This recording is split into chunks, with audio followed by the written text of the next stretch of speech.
Halo semuanya. Jadi di sini saya dan teman-teman saya akan menjelaskan mengenai istilah-istilah dari siklus hidrologi. Jadi buat kalian yang belum tahu atau mau tahu, silahkan tonton video ini karena video ini sangat-sangat bermanfaat untuk kalian belajar nantinya. Jadi stay tune di video ini. Dadah. Saya Rizka Yamala akan menjelaskan mengenai beberapa gambar berikut. Yang pertama ada infiltrasi yang ditunjukkan oleh huruf H. Infiltrasi adalah air hujan yang mengalir meresap ke dalam tanah. Laju infiltrasi dipengaruhi oleh tekstur dan struktur, kelengasan tanah, kadar materi tersuspensi dalam air, juga waktu. Pada umumnya, tanah yang tertutup hutan tak terganggu mempunyai laju infiltrasi yang tinggi. Hal ini dipengaruhi oleh aktivitas biologi dalam tanah, sistem perakaran, dan sampah organik hutan dalam das yang mengakibatkan struktur tanah granular dan porus. Di urutan kedua ada return flow yang ditunjukkan oleh huruf A. Return flow atau arus balik adalah aliran yang disadap untuk keperluan irigasi. Sebagian aliran lainnya kembali ke sungai berupa limpasan dan rembesan. Aliran balik dalam irigasi hampir 50% dari air yang dipasok dalam jenis tanah lempung berlumpur di negara tropis. Urutan ketiga ada overland flow yang ditunjukkan oleh huruf I. Overland flow yaitu kecenderungan air mengalir secara horizontal melintasi permukaan tanah ketika curah hujan melebihi kapasitas infiltrasi dan penyimpanan depresi. Di medan yang curam, air dapat terbentuk dengan sangat cepat, dan di mana tanah kurang stabil juga di tanah pertanian yang datar dan gembur. Di urutan keempat ada base flow yang ditunjukkan oleh huruf C. Base flow atau aliran dasar adalah aliran air di sungai pada saat tidak terjadi limpasan. Aliran ini terjadi akibat limpasan yang berasal dari kejadian hujan terdahulu yang tersimpan secara temporer dalam suatu das. Aliran ini dapat masuk ke dalam tampungan air tanah dan ke alur sungai sebagai rembesan mata air. Selanjutnya akan dijelaskan oleh rekan saya. Halo teman-teman semua, di sini saya akan menjelaskan beberapa pengertian dari istilah-istilah siklus hidrologi. Oke, buat yang pertama saya akan membahas mengenai intersepsi. Intersepsi adalah proses ketika air hujan jatuh pada permukaan vegetasi di atas permukaan tanah, tertahan beberapa saat untuk kemudian diuapkan kembali ke atmosfer atau diserap oleh vegetasi yang bersangkutan. Untuk proses intersepsi sendiri terjadi selama berlangsungnya curah hujan dan setelah hujan berhenti. Kemudian faktor yang mempengaruhi intersepsi adalah yang pertama tipe vegetasi, yang kedua kondisi vegetasi, yang ketiga intensitas hujan, yang keempat lokasi, dan yang terakhir luas tajuk penutup vegetasi atau ketepatan. Yang kedua mengenai trough-fall. Trough-fall adalah air hujan yang tidak langsung jatuh ke bumi, tetapi terhambat oleh dedaunan terlebih dahulu.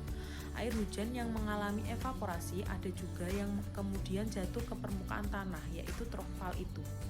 Air hasil trough-fall ini mengalir di permukaan dan berkumpul di suatu tempat menjadi suatu run-off seperti sungai, danau, dan bendungan.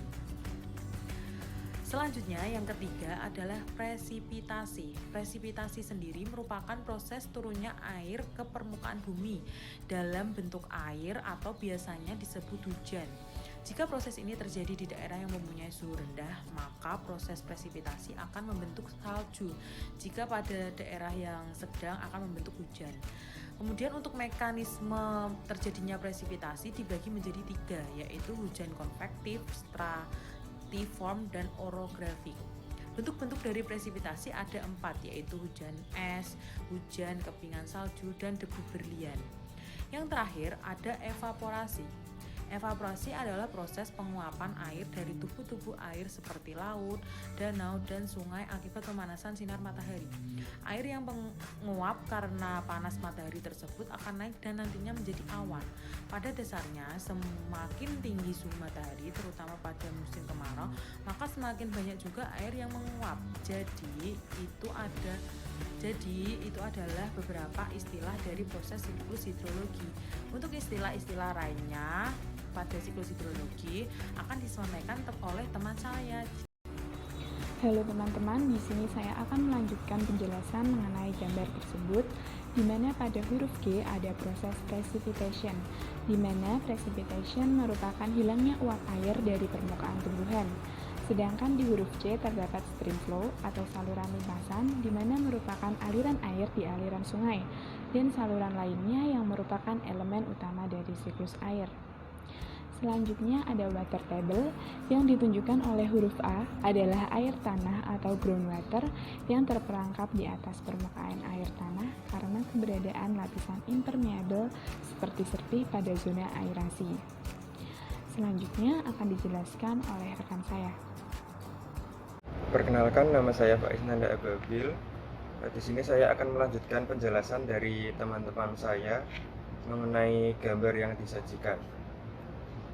Pada tabel terdapat groundwater atau air tanah.